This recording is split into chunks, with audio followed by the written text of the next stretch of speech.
একটি আলেম ছেলে তার পিতামাতা তাকে 3 বেলা খাবার দেয় না।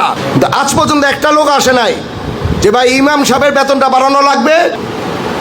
আমার কাছে অনেকে আসে যে ভাই মসজিদের কাজ ধরছি, ইউনো সবকে বলে দেন অথবা আপনার তরফ থেকে কিছু সাহায্য করেন।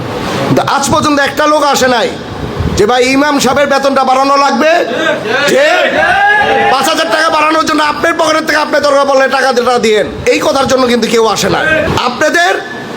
তারপর আপনারা দেখেন, আপনারা যেইভাবে করে থাকেন, যতটুকু অর্থের সাথে থাকেন, আপনাদের দেখলেই মন থেকে একটা শ্রদ্ধা আসে। আপনাদের কাপড় থাকে পরিষ্কার, আপনাদের মনও থাকে পরিষ্কার। প্রতিটি মসজিদের সভাপতিদের, ইভেন ওই মসজিদের যারা কমিটি আছে তাদেরকে বলবো, একটি সমাজের সবচাইতে গণ্যমান্য ব্যক্তি সমাজে চলার জন্য তার বেতন যতটুকু হওয়ার দরকার আপনারা সেই বেতন দিবেন, নাইলে আমার চেয়ে চাইবেন আমি আপনাদেরকে দিয়ে দিব। বাবা মাকে আমরা বৃদ্ধাশ্রমে রাখি, বাবা মাকে 3 বেলা খাবার দেই না।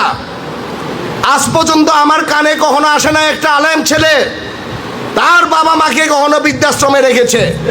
আমার কানে আসে নাই কখনো একটি আলেম ছেলে তার পিতামাতা তাকে 3 বেলা খাবার দেয় না।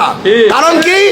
ওরা সবসময় বাবা মাকে দেখলে মাথা নিচু করে চলে, কারণ তারা কষ্ট পাইলে যে আল্লাহ বেজার হবে, সেই বেচতে যাবে না, এইটা কিন্তু সে জানে। আমাদের মতো ছেলেদের কিন্তু আমরা কিন্তু জানি না। এর জন্য আপনাদের উচিত যে প্রতিটি ছেলেকে এইভাবে সুশিক্ষিত করার জন্য।